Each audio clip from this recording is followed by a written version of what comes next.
केन्द्रापड़ा जिला गरतपुर ब्लॉक अंतर्गत तेंडाकुड़ा पंचायत बसंतपुर स्थित साई मंदिर प्रांगण में नवम प्रतिष्ठा दिवस उपलक्षे शिरडी साई चैरिटेबल ट्रस्ट पक्षर विभिन्न कार्यक्रम अनुष्ठित हो जाइछि। सकाळे विद्यालय छोट छोट पिला नहीं श्री श्री शिरडी साई चैरिटेबल ट्रस्ट पक्षर विद्यालय छात्र छात्री मध्य श्री जगन्नाथ और साई बाबा संपर्क में चित्रांकन प्रतियोगिता करा जायतिला। चित्रांकन प्रतियोगिता पर भक्ति संगीत और नृत्य प्रतियोगिता अनुष्ठित होता। प्रतियोगितार अंशग्रहण करथिबा समस्त कृति प्रतियोगी को पुरस्कार वितरण करा जायतिला।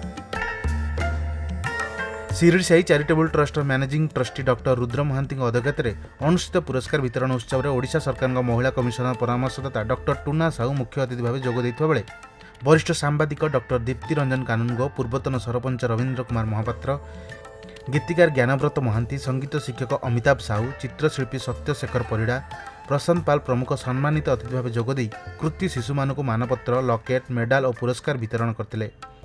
ट्रस्ट संपादक सुनील महांती धन्यवाद अर्पण करथिले। ब्यूरो रिपोर्ट, खबर ओडिशा।